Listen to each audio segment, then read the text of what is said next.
Hello मेरे प्यारे साथियों, जय हिंद। मैं वीपी गुप्ता आप सभी का अपने यूट्यूब फैमिली मैथ्स गाइड में हार्दिक अभिनंदन करता हूं। जैसा कि आप लोगों को थंबनेल से ही पता चल गया होगा कि रेशियो का जो टेस्ट एपिसोड नंबर 1 उसका मैं आज सॉल्यूशन करवाने वाला हूं, जो हमने अपने ऑफलाइन बैचेज में बच्चों से टेस्ट लिया था उसका मैं आज सॉल्यूशन करवाने वाला हूं, ताकि जिनका ये क्वेश्चन नहीं बना था उनका भी जो भी डाउट था सारे क्लियर हो जाएंगे। तो आइए हम लोग सेशन को स्टार्ट करने से पहले हम आपको 2 शब्द बोलना चाहते हैं कि अगर आप जो है सो किसी भी कॉम्पिटिटिव एग्जाम यानी कोई भी वनडे कॉम्पिटिटिव एग्जाम की तैयारी कर रहे हो तो उसमें आपका पेशेंस रखना बहुत जरूरी है। अगर आप पेशेंस के साथ काम कर रहे हो, चाहे आप मैथ्स के कैलकुलेशन कर रहे हो, उसमें आपको थोड़ा सा पेशेंस रखना पड़ेगा। हड़बड़ाने से हो सकता है आपका कैलकुलेशन गलत हो जाए, जो कैलकुलेशन का रिजल्ट आएगा वो आपका रॉन्ग हो जाए। तो आपको इसमें पेशेंस के साथ आपको अपनी तैयारी को पूरी करनी है ना। यानी जिसने पेशेंस को जो है रखा, धैर्य से काम किया है, नाम है धैर्य। यानी ये एक ऐसा मतलब वर्ड है ना जो लोगों को सक्सेस आपका जो है बनाता है। तो आपको धैर्य से काम लेना है, धैर्य से आपको क्वेश्चंस आपको आराम से सॉल्व करने। तो चलिए अपने सेशन को स्टार्ट करते हैं और उसमें आपका सबसे पहला सवाल जो कि बहुत ही अच्छा सवाल है उसको हम लोग आज करने की कोशिश करते हैं। चलिए पहला सवाल आपके सामने आपको नजर आ रहा होगा स्क्रीन पे। यहां पर क्या है इस सवाल में, यहां पर दे रखा है, आप ध्यान से देखो, 2 रेशियो है और दोनों रेशियो को कनेक्ट कर दिया गया। तो वो जो बीच में जो है सो 2 रेशियो एक साथ है उसको हम लोग बोलते हैं समान अनुपात। ये इसको बोलते हैं समान अनुपात। ये मतलब होता है बराबर के बराबर होता है। तो हमारे पास क्या है, हमारे पास है 14:30 है और फिर हमारे पास है 7:x। ये इस प्रकार से दे रखा है। तो इस प्रकार से दे रखा का मतलब है कि ये रेशियो और ये रेशियो दोनों बराबर है। तो जब दोनों रेशियो बराबर हो जाए तो इसका मतलब है वो चारों के चारों समान अनुपात में है। समान अनुपात का मतलब हो गया प्रोपोर्शनल, एक ही अनुपात। इसका मतलब प्रथम 2 का अनुपात अंतिम 2 के अनुपात के बराबर हो जाए। तो इस कंडीशन में करते क्या है, बीच बीच वाले का मल्टीप्लाई और किनारे किनारे वाले का मल्टीप्लाई बराबर होता है। तो अगर मैं किनारे किनारे वाले का मल्टीप्लाई करता हूं तो बनेगा 14x, बीच वाला का अगर मल्टीप्लाई करता हूं तो बनेगा 30 × 7। ये दोनों बराबर होंगे कब, जब 2 रेशियो इक्वल होगा तब। तो यहां से आप अगर देखोगे 2 कटेगा और ये कटेगा 15, तो हमारे पास जो x का मान आ गया 15 आ गया, जो आपके ऑप्शन नंबर ए में आपको स्पष्ट दिख रहा होगा। ऑप्शन नंबर ए में आपको स्पष्ट दिख रहा होगा इसका आंसर। तो अगर मैं आपको बोलूं कि ये पहली संख्या है, दूसरी संख्या है, तीसरी संख्या है, चौथी संख्या है, तो अगर बीच में समान अनुपात जो है लग गया, इसका मतलब पहली दूसरी तीसरी चौथी चारों के चारों समान अनुपात में। अगर पहली संख्या दूसरी संख्या तीसरी संख्या चौथी संख्या अगर समान अनुपात में हो तब क्या होगा, तो ये पहली संख्या और चौथी संख्या का मल्टीप्लाई, पहली संख्या और चौथी संख्या का मल्टीप्लाई बराबर होगा दूसरी संख्या और तीसरी संख्या के मल्टीप्लाई। अगर आपको मैंने बोला कि हमारे पास है 4 संख्या, पहली संख्या दूसरी संख्या तीसरी संख्या चौथी संख्या, ये चारों संख्याएं समान अनुपात में, इसका मतलब है पहली संख्या और चौथी संख्या का जो मल्टीप्लाई होगा दूसरी संख्या और तीसरी संख्या के मल्टीप्लाई के बराबर होगा। इस बात को आप ध्यान में रखना, क्वेश्चन बन जाएगा। चलिए नेक्स्ट क्वेश्चन की तरफ हम लोग आगे बढ़ते हैं। इसमें क्या है, तो इसमें आपका मध्यानुपाती आपसे पूछ रखा है कि जैसे मध्यानुपाती 15 से कितना अधिक है, 6 और 54 का मध्यानुपाती। तो सबसे पहले हम बात कर लेते हैं मध्यानुपाती मतलब मीन प्रोपोर्शन की। मीन प्रोपोर्शन की बात कर लेते हैं। तो ये होता क्या है, 2 संख्या का मीन प्रोपोर्शन √AB, यानी दोनों संख्याओं का मल्टीप्लाई करना है और उस पर आपको रूट चढ़ाने हैं। यही इन दोनों संख्या का मीन प्रोपोर्शन होता है। आगे बात हमसे पूछा है 6 और 54 का मीन प्रोपोर्शन। तो अगर मैं बात करूं 6 और 54 का mean proportion, under root 6 into 54 आपको करना पड़ेगा।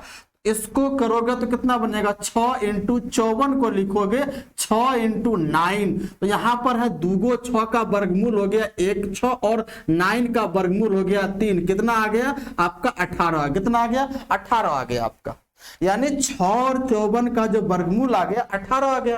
अब हमसे कहा है कि ये जो 15 से कितना अधिक है 18, तो आप देख रहे हैं 15 से 3 अधिक है, तो जो आपका रिक्वायर्ड आंसर कितना बनेगा 3 बनेगा, यानी 15 से जो मीन प्रोपोर्शन उन दोनों का 18 है 3 ज्यादा है, यानी ऑप्शन नंबर सी इसका राइट आंसर बनेगा। क्वेश्चन एकदम आसान है लेकिन अच्छे प्रश्न है, थोड़ा सा घुमा के दे रखा है, डायरेक्ट आपसे नहीं पूछा है, उसमें थोड़ा सा एक स्टेप बढ़ा के आपसे पूछा है। चलिए नेक्स्ट सवाल को देखते हैं, बहुत बढ़िया सवाल है क्वेश्चन नंबर 3। क्वेश्चन नंबर 3 बहुत अच्छा सवाल है, मस्त सवाल है। क्या है इसको देख लीजिए। इसमें कह रहा है आपसे 2x + 1 x + 2 2 and 5, यानी 4 संख्या। पहली संख्या 2x + 1, यानी कि पहली संख्या 2x + 1 है, दूसरी संख्या x + 2 है, तीसरी 2 है और चौथी 5 है। ये आपके सामने 4 संख्या दे रखा है और कह रहा आर इन प्रोपोर्शन, मतलब ये चारों के चारों समान अनुपात में है। अगर ये चारों के चारों समान अनुपात में है तो आपको मैंने बोला था क्या कि पहली और चौथी का मल्टीप्लाई बराबर होगा दूसरी और तीसरी के मल्टीप्लाई। तो पहली चौथी का मल्टीप्लाई ये, तो इसमें 5 से मल्टीप्लाई करो कितना बनेगा 10x बनेगा, फिर 5 से 1 में करोगे +5 बनेगा, ये पहली चौथी का मल्टीप्लाई हो गया बराबर किसका दूसरी तीसरी, इसमें 2 से मल्टीप्लाई करोगे तो ये बनेगा 2x, 2 से 2 में +4 बनेगा, बात बन गया। यानी पहली चौथी का मल्टीप्लाई बराबर दूसरी तीसरी का मल्टीप्लाई के बराबर। ये होगा कब, जब चारों संख्या समान अनुपात में हो तब होगा। तो बताओ किसी को दिक्कत, बिल्कुल आसान तरीके से हम लोग सीख रहे हैं। तो यहां से अगर आप सॉल्व करोगे तो ये जो 2x इधर आएगा तो इधर बचेगा 8x और 5 उधर जाएगा -5 तो -1 बचेगा, ये हो जाएगा x = -1/8। x का मान कितना आ गया -1/8 आया, x का मान आ गया -1/8। अब हमसे पूछा क्या है, हमसे पूछा है 3.5 × 1 - x और उसके बाद 8 × 1 + x, इसका मध्यानुपाती बताना है। यही आपसे पूछा है 3.5 × 1 - x और 8 × 1 + x, इसका बताना है मध्यानुपाती, मतलब इसका मीन प्रोपोर्शन बताना। सबसे पहले x का मान यहां रख के दोनों संख्या निकालोगे, दोनों संख्या निकालने के बाद जो दोनों संख्या का मध्यानुपाती निकालोगे, मतलब दोनों को मल्टीप्लाई करके रूट चढ़ाओगे, यही तो आप करोगे। तो आ जाओ, ये हो गया 3.5 का मतलब हो गया 7/2 × 1 और ये x का मान है -1/8, तो +1/8 बन जाएगा। तो यहां से इसको सॉल्व करोगे तो ये बनेगा 7/2 × 8 और 1 यानी 9/8 बन जाएगा पहली संख्या। दूसरी संख्या की बात करें तो ये बनेगा 8 × आपका 1 - यानी x का मान है माइनस, यानी प्लस × माइनस बन जाएगा -1/8 बनेगा। ये कितना आ जाएगा 8 × ये बनेगा 7/8, तो 8 से 8 कटेगा, दूसरी संख्या आ गया 7। हमारे पास है पहली संख्या 7/2 × 9/8, दूसरी संख्या है 7। अब इसका मुझे चाहिए मध्यानुपाती, तो इन दोनों का मध्यानुपाती निकलेगा क्या, अगर मैं बात करूं MP यानी मीन प्रोपोर्शन इन दोनों का, तो आपको करना क्या है, इन दोनों को मल्टीप्लाई करना है, रूट चढ़ाना है। तो रूट पहले चढ़ा दो, ये होगा आपका कितना 7/2 और इंटू 9/8 और इंटू = आपका ये बनेगा 7।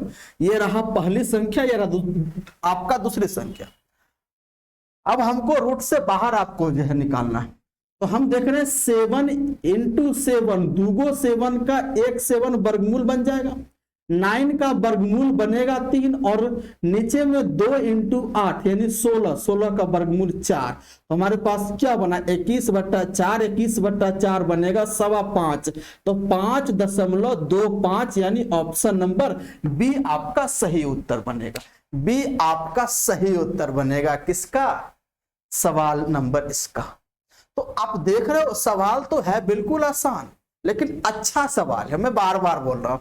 इसमें कहा क्या है, आपको डायरेक्ट नहीं पूछा, पहले ये दे दिया, ये कहा कि समान अनुपात में है, तो समान अनुपात में होने का मतलब क्या होगा कि यानी पहली और चौथी का मल्टीप्लाई बराबर दूसरी और तीसरी का मल्टीप्लाई। यहां से मैंने x का मान निकाल लिया, अब x का मान इन दोनों में रख के ये दोनों संख्या निकाला, फिर इन दोनों का मीन प्रोपोर्शन निकाला। आप देख रहे हो कितने काम करने पर कितना कंसेप्ट लग रहा है, कितना कंसेप्ट इसमें लग रहा है। इसमें दो चीज का आपको जानना जरूरी है, जब समान अनुपात में हो जाए तो क्या होगा और मध्यानुपाती का फॉर्मूला क्या है, कंसेप्ट क्या है, ये आपको निकालना पड़ेगा।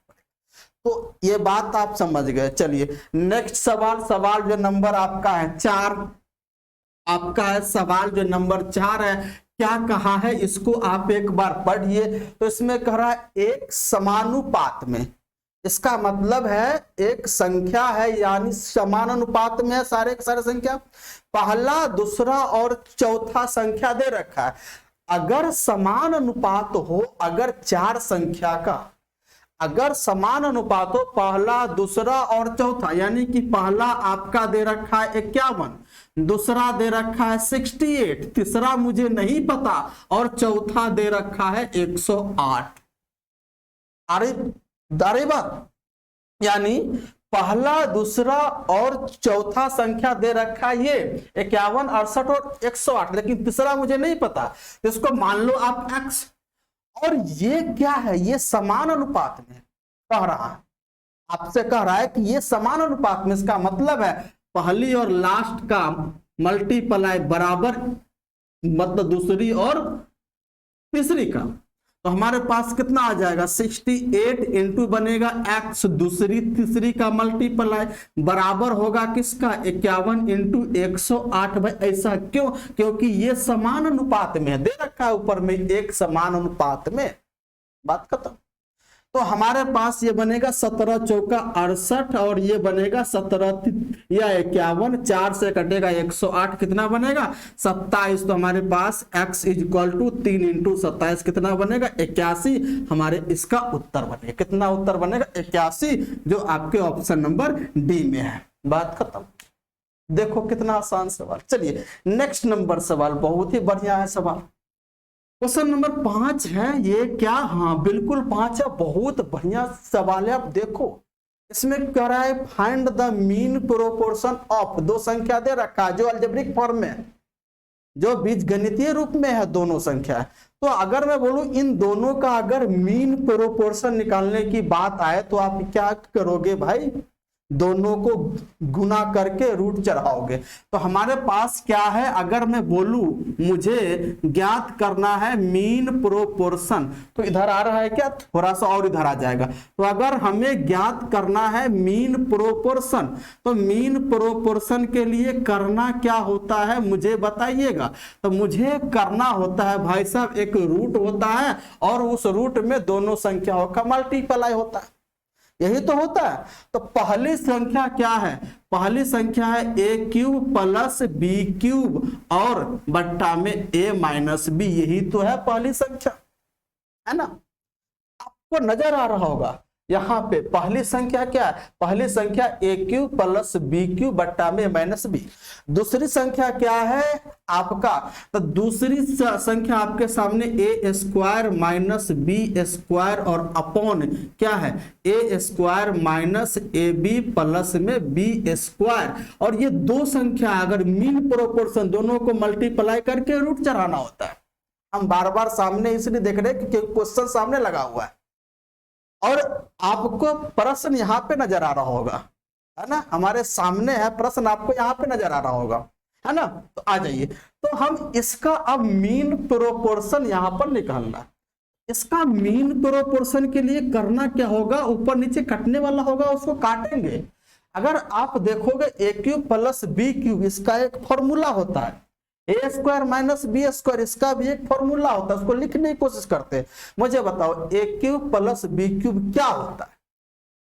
तो आप बोलोगे sir a cube plus b cube होता है a plus b into a square minus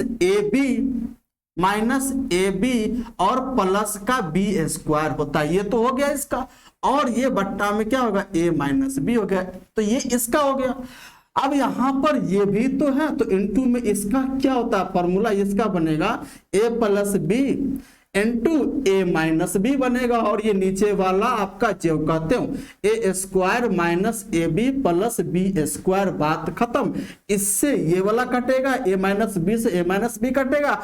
अब देख रहे हो ए प्लस बी इंटू ए प्लस बी, दो मल्टीप्लाई में है तो इसका वर्गमूल कोई एक बन जाएगा, तो बनेगा ए प्लस बी। आपको दिख रहा होगा ऑप्शन नंबर सी में ए प्लस बी आपका राइट आंसर।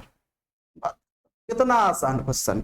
नेक्स्ट आपके सामने है क्वेश्चन नंबर 6, बहुत ही बढ़िया प्रश्न, इसको समझने का है बस केवल, और कुछ नहीं है, इसको समझने का है केवल। इसमें यह कहा है कि श्रीमती गिरी ने 1 दर्जन चूड़ियां खरीदी। उन्होंने 1 दर्जन चूड़ी यानी कि 12 पीस चूड़ी उसने खरीदी है। 12 पीस, 1 दर्जन में कितने होते हैं, तो आप बोलोगे 12 पीस होते हैं। श्रीमती ने 1 दर्जन चूड़ियां यानी कि 12 पीस खरीदी। एक दिन वह सीढ़ियों से फिसलकर गिर गई, और ज्ञात कीजिए कि इनमें से कौन सा, जो आपके 4 गो ऑप्शन है उनमें से कौन सा एक अनुपात टूटने वाले और ना टूटने वाले चूड़ियों का नहीं हो सकता। तो अगर मैं इसमें से अगर 12 चूड़ी है तो टूटने वाले और ना टूटने वाले दोनों को मिलाएंगे तो 12 ही बनेगा ना। बोलो अगर चूड़ी की संख्या अगर मैं आपको बोलूं तो चूड़ी की संख्या कितनी होगी, संख्या में होगा या नेचुरल नंबर में होगा, यानी 1 होगा या तो 2 होगा या तो 3 होगा, 2.5, पौने 3, 3.5 नहीं होगा। तो अगर यहां पर पहला ऑप्शन की बात करें 1:2, दूसरा ऑप्शन की बात करें 1:3, तीसरा ऑप्शन की बात करें 2:3 और चौथा ऑप्शन की बात करें 1:5, तो मुझे बताइए अगर इसमें चूड़ी टूटने और ना टूटने वाले का इनमें से कौन सा होगा। तो अगर ये चूड़ी टूटने और ये ना टूटने वाले दोनों को जोड़ोगे बनेगा 3। कितना बनेगा, 3। क्या यह 3 से कट रहा है, आप बोलोगे बिल्कुल कट रहा है, तो ये होगा। अगर मैं आपसे बात करूं 1 और 3 ये बना 4, कितना बना 4, तो क्या यह संख्या 12 4 से कट रहा है, आप बोलोगे बिल्कुल कट रहा है, तो यानी ये भी होगा। यानी 12 को 1:3 में बांटने पर आपका पूर्णांक या मतलब नेचुरल नंबर मिलेगा। अब यहां पर है ये है 5 और ये है 6, अब ये है आपका 6, तो मुझे बताओ क्या 12 को 1:5 में बांट सकते हो, बिल्कुल बांट सकते हो जी। 6 दूना 12 बिल्कुल बांट सकते हो। लेकिन अगर मैं बोलूं 12 को 2:3 में बांटना है और बांटने के बाद सारे के सारे संख्या नेचुरल नंबर में होता, बोलोगे नहीं बांटोगे, क्यों, क्योंकि 12 का फैक्टर 5 नहीं है, या 5 का मल्टीपल 12 जैसे नहीं, या 5 के पहरा में 12 नहीं आता है। तो हमारा राइट आंसर ये बनेगा कितना, 2:3। ये नहीं हो सकता, और हमसे पूछा वही है कि यानी चूड़ियों का नहीं हो सकता, तो हमारे पास ऑप्शन नंबर सी है, जो टूटने के बाद टूटने और ना टूटने का रेशियो ये नहीं हो सकता। ये आपका आंसर बनेगा, बात खत्म है। और क्वेश्चन नंबर 7 बहुत ही मजेदार क्वेश्चन है। क्वेश्चन नंबर 7 बहुत ही मजेदार प्रश्न है, बहुत अच्छा। इसको सॉल्व करने का 2 अप्रोच है हमारे पास। इसको सॉल्व करने का 2 अप्रोच है, या तो आप इसमें कंपोनेंडो एंड डिविडेंडो लगा दो, या आप ऐसे मल्टीप्लाई कर दो। तो हमारे पास है पहला कितना, a प्लस बी बट्टा a minus b is equal to दे रखा है आपका 7:3, ये आपका दे रखा। तो यहां से हम a रेशियो b निकाल सकते हैं, या तो इसमें कंपोनेंडो एंड डिविडेंडो लगाइए, या इसको क्रॉस मल्टीप्लाई कीजिए, दो रास्ते। तो अगर आप क्रॉस मल्टीप्लाई करते हैं तो ये कितना हो जाएगा, तो ये इधर आपका हो जाएगा 7a माइनस 7b बराबर 3a प्लस 3b बनेगा। बोलो है ना, ये इधर आएगा तो कितना हो जाएगा, ये मतलब ए वाला इधर आएगा तो ये बनेगा 4a, और ये -7 उधर आएगा तो यानी बनेगा 10b, 2 से कटेगा, 2 दूना 4 और 2 पचे 10। तो यहां से अगर मैं बात करूं, अगर मैं यहां से आपसे बात करूं a रेशियो b कितना आएगा यहां से, तो a का मान 5, b का मान 2, उल्टा हो जाता है, कितना बनेगा 5 रेशियो 2 बनेगा। यानी इतना करने के बाद हमारे पास a रेशियो b 5 रेशियो 2 बना।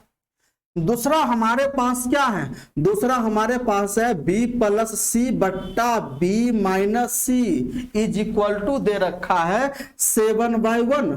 या तो क्रॉस मल्टीप्लाई कीजिए या इसमें कंपोनेंडो एंड डिविडेंडो लगाइए। अगर जो ही इसमें कंपोनेंडो एंड डिविडेंडो लगाएंगे तो ये हो जाएगा a/b और ये हो जाएगा, इसको जोड़ेंगे 8/6 बनेगा डायरेक्ट। अगर डायरेक्ट इस बात को नहीं समझ पाए तो ऐसे क्रॉस मल्टीप्लाई कीजिए, 7 का मल्टीप्लाई b में 7b minus 7c is equal to कितना बनेगा, 1 का मल्टीप्लाई b और c में तो b प्लस c बनेगा। b इधर आएगा तो ये बनेगा 6b और ये 7 उधर जाएगा तो प्लस 7 प्लस c कितना बनेगा 8c, 2 से कटेगा, 2 तिया 6, 2 चौक 8। तो यहां से b का मान आ गया 4, c का मान आ गया 3, यानी b रेशियो c कितना आ गया, तो आपका आ गया 4 रेशियो 3 आ गया। बात खत्म। उसके बाद एक और है भाई, एक और है, अब की बार क्या दे रखा है c प्लस d, यानी इतना c प्लस डी बट्टा c माइनस डी कितना है, तो आप बोलोगे सर ये है कितना 3/1। तो यहां से भी अगर मल्टीप्लाई करते हो तो ये बनेगा 3c plus 3d is equal to c plus d. c इधर आएगा तो ये बनेगा 2c और ये 3d उधर जाएगा, ये सर यहाँ पर जो है माइनस होगा, ये वाला उधर जाएगा तो ये बन जाएगा 4d, ये कटेगा 2 इकाई 2, 2 दूना 2। तो यहां से c का मान 2, d का मान 1, यानी c ratio d is equal to कितना आ गया 2:1। हमारे पास ये आपने निकालना पड़ेगा। तो भाई हमें इतना से ये निकालना पड़ा, फिर इतना से ये निकालना पड़ा, फिर इतना से ये निकालना पड़ा, थोड़ा सा मुश्किल बन गया। अगर आप कंपोनेंटो एंड डिविडेंडो का फंडा जानते हैं तब इतना चीज करने की आवश्यकता जो है सुनिए, डायरेक्ट यहां से यहां आ जाओगे, डायरेक्ट यहां से यहां आ जाओगे। तो भाई कैसे आओगे, तो यानी कंपोनेंटो एंड डिविडेंडो कहता ये है कि अगर 2 रेशियो बराबर हो जाए तब हम क्या करेंगे, इसको ऊपर ले जाके जोड़ेंगे, इसको ऊपर ले जाके जो ही जोड़ेंगे तो b कटेगा, बनेगा ऊपर में 2b, और एक बार इसको ऊपर ले जाके घटाएंगे तो a कटेगा, बनेगा 2b। तो यानी हाँ, तो ऊपर में आ गया 2a/2b, तो 2 से 2 कट गया, a/b। अब इधर इसको ऊपर ले जाके जोड़ेंगे तो बन जाएगा 10 घटाएंगे 4, 10/4 5/2, यानी a ratio b equal to आ गया 5/2, 5 ratio 2। Direct componendo and dividendo का खेल है भाई। अगर यहां मैं बात करूं यहां तो एक बार जोड़ेंगे घटाएंगे तो यहां बनेगा हाँ, तो यहां बनेगा b रेशियो c बनेगा, यहां b/c बनेगा, यहां बनेगा b/c। क्या किया, एक बार इसको जोड़ेंगे 8, एक बार घटाएंगे 6, 8/6 यानी कट के 4/3, b/c इक्वल टू 4/3, यानी b रेशियो c 4:3 डायरेक्ट निकल गया। अगर यहां की बात करूं तो इसको एक बार जोड़ूंगा घटाऊंगा तो बनेगा c/d, तो एक बार जोड़ोगे 4, एक बार घटाओगे 2, 4/2, यानी c/d बन गया 4/2, यानी कट के 2/1, c रेशियो d 2:1। अब यहां से हमें अगर ये मिल गया तो यहां से a ratio b ratio c ratio d निकाल लोगे, कितनी आसानी से निकालोगे। तो आपका क्या हो जाएगा, ये सबका मल्टीप्लाई 5 चौक 20, 20 दूना 40, किसका मान देगा, a का मान देगा। बी के मान के लिए हमें अब ये 2 का मल्टीप्लाई 4 में 8, 8 दूना 16 हमें बी का मान देगा। अब ये कटेगा सी के मान के लिए 2, 3, 6 और 6 दूना 12 सी का मान देगा। डी के मान के लिए कटेगा 3 दूना 6 आपका आ गया। और आपसे पूछा क्या है, आपसे पूछा है a ratio c ratio d, यानी a ratio c ratio d यानी कैपिटल में डी, यानी ए सी डी कितना होगा, ए का मान हो गया 40, सी का मान हो गया 12, डी का मान हो गया 6। यही तो है, यही तो है। तो ये कटेगा, कितना बनेगा 20 रेशियो 6 रेशियो 3। यही आपके सवाल का आंसर बनेगा। ऑप्शन नंबर सी इसका क्या बनेगा, राइट आंसर बन जाएगा। इसका राइट आंसर कितना बन जाएगा, सी इसका राइट आंसर बनेगा। तो बताइए किसी को दिक्कत, बिल्कुल दिक्कत वाली बात नहीं। रेशियो को हमने जो क्लास में टेस्ट किया था उसका मैंने सॉल्यूशन करवाया, बिल्कुल आसान था, कोई दिक्कत वाली बात नहीं है। तो आपको ये सॉल्यूशन बहुत अच्छा जो है लगा होगा। हमने इसमें ज्यादातर लिखा इसलिए इसमें कि अगर आप इसको देखो तो डायरेक्ट बना लोगे, आपके सवाल में है और डायरेक्ट आप ये निकाल लोगे। आपका खेल है डायरेक्ट ये निकालना। तो ये निकालने के लिए आपके ऊपर निर्भर करता है क्या लगाते हो, या आप थोड़ा सोच लोगे डायरेक्ट जैसे निकलेगा, नहीं सोच पाओगे तो आपको क्रॉस मल्टीप्लाई करना होगा। अगर इससे भी अगर थोड़ा मुश्किल, थोड़ा सा एक आसान अप्रोच है कंपोनेंडो एंड डिविडेंडो आपके हाथ में। अगर कंपोनेंडो एंड डिविडेंडो इसमें जो लगाते हैं तो डायरेक्ट ये रिजल्ट मिलेगा। फिर कंपोनेंडो एंड डिविडेंडो इसमें लगाते हैं डायरेक्ट ये मिलेगा, फिर इसमें लगाते हैं तो डायरेक्ट ये मिलेगा। आपको थोड़ी सी सोच बढ़ानी पड़ेगी, ठीक है। तो आपको ये वीडियो कैसा जो है सो लगा, अंतिम में कमेंट जरूर कीजिएगा, साथ ही साथ लाइक भी कीजिएगा, शेयर भी कीजिएगा, और अभी तक सब्सक्राइब नहीं किए हो तो इस चैनल को सब्सक्राइब भी कर दीजिएगा। मिलते हैं अगली क्लास में एक नई जोश, नए उमंग, नए उत्साह के साथ। तब तक के लिए जय हिंद, जय भारत।